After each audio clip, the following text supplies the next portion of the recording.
So, life on the Breadline, an anti-poverty charter. Why develop an anti-poverty charter? So the first thing I wanted to do is to nail a myth that researchers sometimes continue to perpetuate, that there is something called neutral research. That's nonsense. Anybody that suggests that is trying to fool us, because none of us are neutral, certainly in the face of more than a decade of austerity, in the face of increasing levels of poverty and inequality. It would be criminal, in my mind, to be neutral as researchers, as practitioners, as churches, as policymakers, as we are more than a decade into this age of austerity. So within the Life on the Breadline team, we want to suggest that there is no place for debates about how many angels we can fit on the head of a pin. Theology, and I speak as a theologian, theology needs to step up to the plate.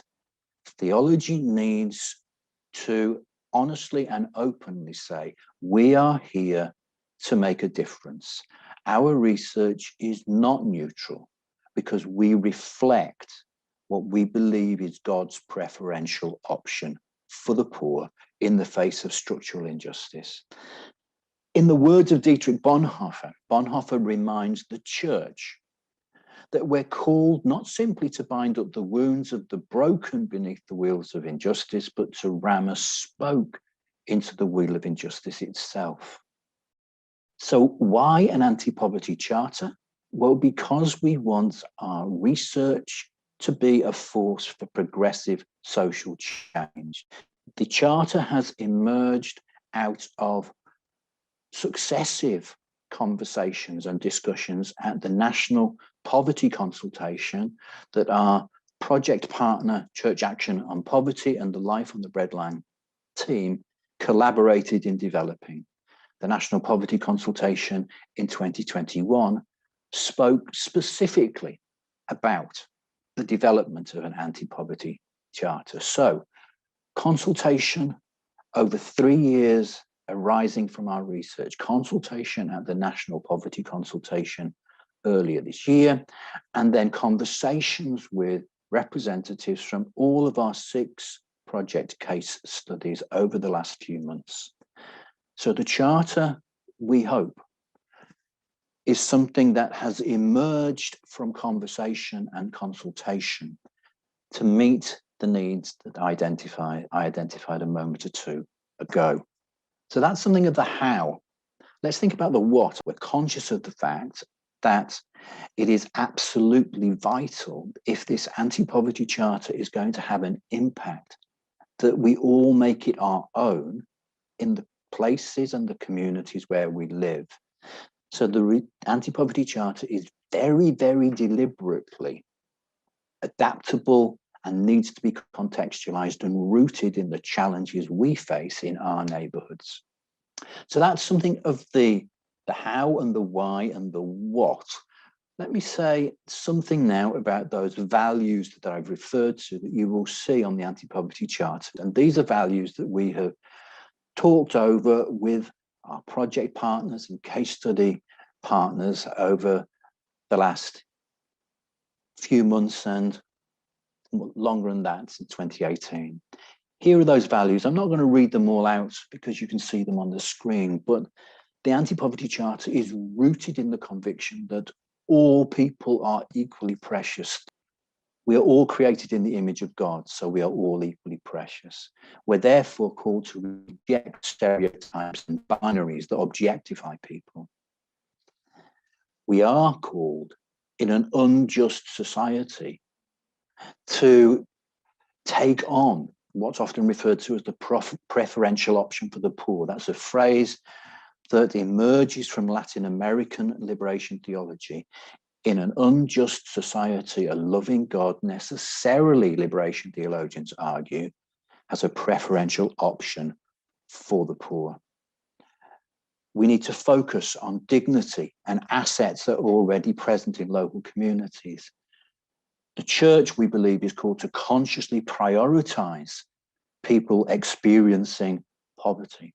Social action needs to be characterized by solidarity, because in what Christians refer to as the incarnation, God has become one of us. The Word has become flesh. Jesus has become our brother, sharing our life and walking our walk. Consequently, long-term anti-poverty action is a central tenet of the Anti-Poverty Charter, as well as meeting immediate need. We need to speak truth to power if we're going to love our neighbours effectively. And we also, and I think this is something that often within churches we perhaps step back from. It's quite common, isn't it, in many churches for poverty to be relegated, work on poverty or work on racial justice or work on structural injustice, to be sidelined to a church's social responsibility committee or its mission committee or its social justice committee. What we want to say within Life on the Breadline is that the Charter invites us to encourage and in some cases challenge our church leaders to ensure that considering poverty and inequality, thinking about how as local churches we can challenge poverty and inequality, need to be placed at the center of church life and not just in its social action. So what might challenging poverty mean as we have conversations about the use of our church buildings? What might challenging poverty mean as we have conversations about how we use our financial resources as churches? What might challenging poverty mean as we think about the worshipping life of our churches? Challenging poverty must be a central feature of all areas of church life, not just its social action. So that's something of the values that underpin the Anti-Poverty Charter. The Anti-Poverty Charter is not just a resource, it's something that is intended to invite us to act. And so what we have done on the 2-page Anti-Poverty Charter is to provide some suggested anti-poverty actions. And I stress that these are suggestions to get you thinking locally where you are. Invite one of the Breadline team to speak at your church or your group. Think about the ways in which we can challenge the myths that we read or hear about poverty or about the communities where we live. We want to invite you to use the austerity timeline that we've developed on our project website to find out more about government policy. Use the Charter in Bible studies or in a worship series at your local church. But moving further, are there employers in your neighbourhood that do not pay the real living wage? They pay the minimum wage, but can we get by on the minimum wage? Not very easily. Encourage people locally, employers locally, to pay the real living wage. Work with others. Citizens UK has worked very strongly and for a number of years on campaigns for a living wage, as has our project partner, Church Action on Poverty. As I've said a moment or two ago, ensure that tackling poverty features in all church meetings, not just those social action meetings. So next steps. The Life on the Breadline Charter is now live on the project website. Check it out and sign up to the Charter. If you want to sign up as an individual, a local church, a congregation, a community group, you will then be acknowledged on the project website as an Anti-Poverty Charter congregation. Be part of that network. Be part of the change that we want to create. Download a copy of the Charter and commit yourself to take specific actions and use the Charter to shape the social action of your local church. Encourage other churches in your neighbourhood to sign up to the Charter and send a copy of the Charter to your regional or national church leaders and encourage them to use the resource to help the social action of your denomination.